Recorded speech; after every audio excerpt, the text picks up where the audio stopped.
Halo teman-teman, selamat pagi dan salam sehat untuk kita semua. Perkenalkan, saya atas nama Godensiana Sindia dengan NPM 21201246. Pada kesempatan kali ini, saya ingin berbagi informasi berupa penyuluhan kesehatan tentang penyakit-penyakit yang biasa timbul ketika terjadi bencana. Di sini saya ingin membahas mengenai penyakit cacar. Baik, yang pertama saya ingin membahas mengenai bencana terlebih dahulu.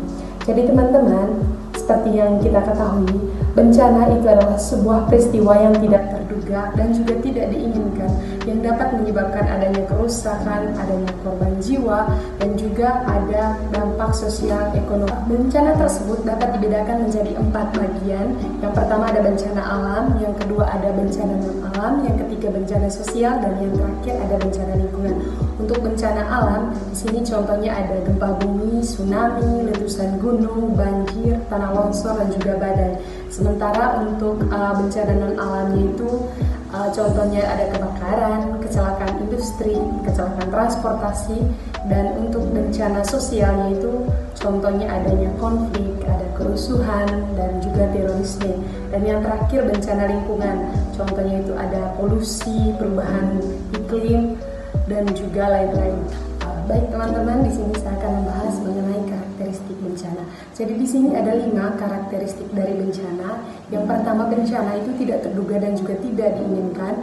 Yang kedua, menyebabkan kerusakan dan juga korban jiwa. Yang ketiga, bencana berdampak pada sosial ekonomi. Yang keempat, bencana itu memerlukan tanggapan darurat.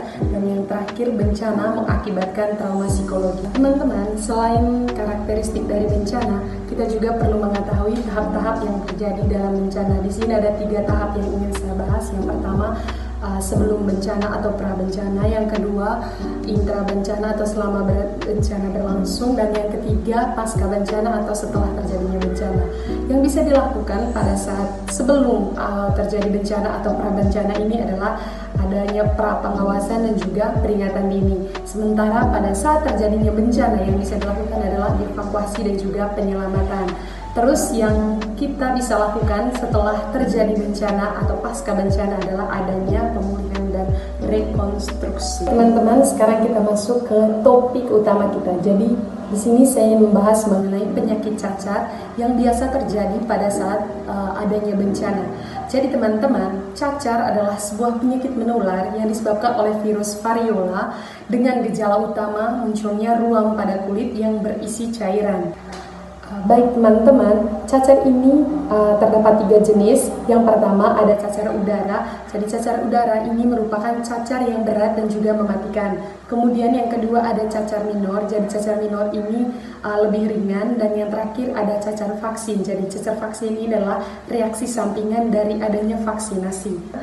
Untuk penyebab dan penularan penyakit cacar ini ada 5. Yang pertama ada virus variola sendiri. Yang kedua ada kontak langsung dengan penderita yang mengalami cacar. Kemudian yang ketiga melalui dropletnya ini udara. Kemudian yang keempat melalui benda-benda yang terkontaminasi. Dan yang kelima melalui vektor yaitu nyamuk.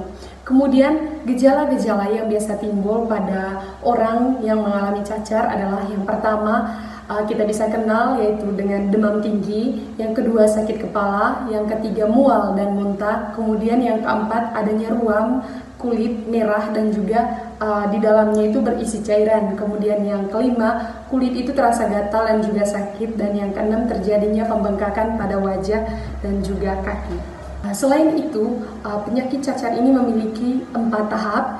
Yang pertama, tahap inkubasi selama 10-14 hari.